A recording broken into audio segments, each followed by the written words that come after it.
अस्सलामुअलैकुम, welcome back to my YouTube channel cooking in my style. आज आपके साथ मटर पुलाव की रेसिपी शेयर करने जा रही हूँ। तो चलें स्टार्ट करते हैं रेसिपी। बिस्मिल्लाहिर्रहमानिर्रहीम। सबसे पहले 1 कप कुकिंग ऑयल में हमने प्याज को ब्राउन करना है। प्याज जब लाइट सा ब्राउन होने लगे तो इसमें डालें अदरक लहसुन पेस्ट और इसे भी प्याज के साथ ब्राउन कर लें। प्याज जितना अच्छा ब्राउन होगा चावलों पर इतना ही अच्छा रंग आएगा।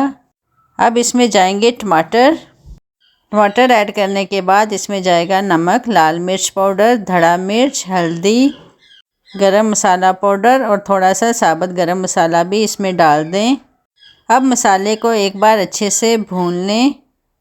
मसाला अच्छे से भूनने के बाद इस रेसिपी का मेन इंग्रेडिएंट्स जो कि मटर हैं वो इसमें डालेंगे। अब मटरों को भी मसाले में अच्छे से भून लें।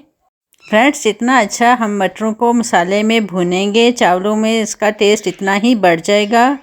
ज़ीरा मैं भूल गई थी, मैंने उसे भी ऐड कर लिया है क्योंकि ज़ीरा ना हो तो पुलाव का मज़ा ही नहीं आता। अब इसमें चावलों के मुताबिक हम पानी डालेंगे। अब पानी में उबाल आने का वेट करें। पानी में उबाल आ जाए तो इसमें भिगोए हुए चावल डाल दें। चावलों को मैंने 1 घंटा पहले वॉश करने के बाद भिगो के रख दिया था। फिर इसमें निचोड़ें 1 अदद लेमन।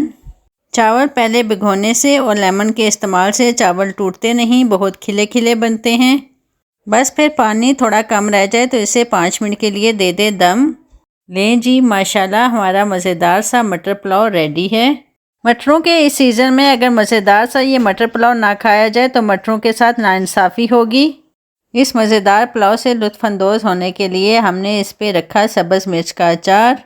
अल्हम्दुलिल्लाह मज़ेदार सा मटर पुलाव खाने के लिए रेडी है। अब हम इसे करेंगे गरम गरम ही इंजॉय और आपसे लेंगे इजाज़त। इंशाल्लाह फिर मिलेंगे किसी नई रेसिपी के साथ। अपना ख्याल रखिएगा। अल्लाह हाफिज़।